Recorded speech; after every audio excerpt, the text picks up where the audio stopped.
I think the definition of greatness is to inspire the people next to you. I think that's what greatness is or should be. It's not something that lives and dies with one person.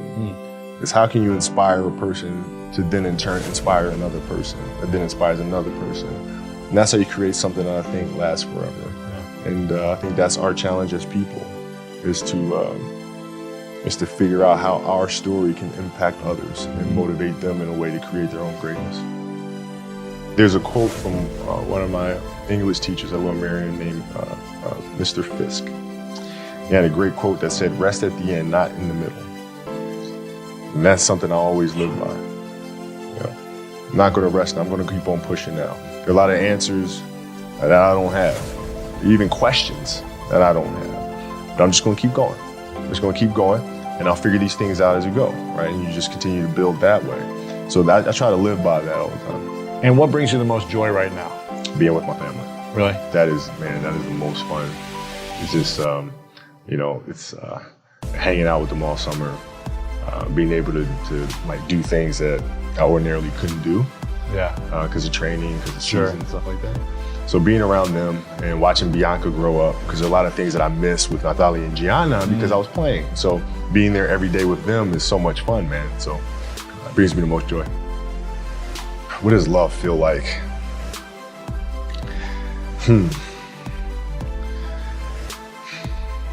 Happiness is such a...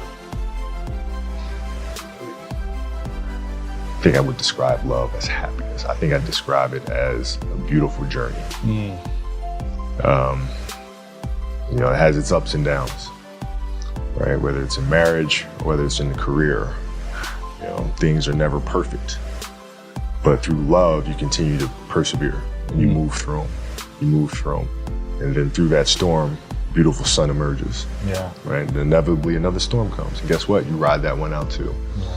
So I think love is a certain determination and persistence to go through the good times and the bad times with the someone or something that you truly love.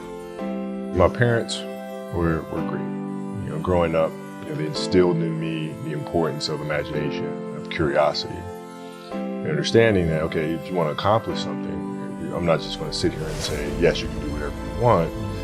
Yes, you can, but you have to also put in the work to get there, right? So they taught me that at a really early age, man.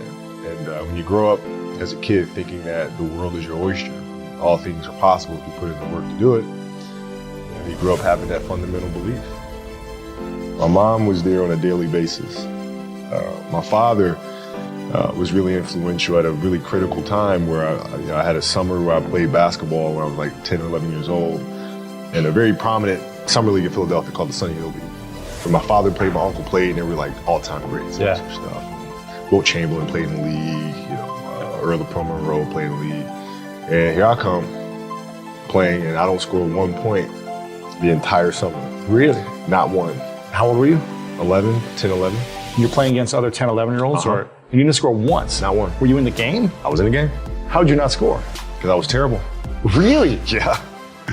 At 10, 11 years old, you were that awful. terrible. I mean, and I had these big knee pads on because I was growing really fast. I had socks all the way up here, and I had like the pod top skinny, like skinny as hell. And I scored not a free throw, nothing, not a lucky shot, not a breakaway layup, 0 points. And I remember crying about it and being upset about it. And my father just gave me a hug and said, listen, whether you score 0 or score 60, I'm gonna love you no matter what.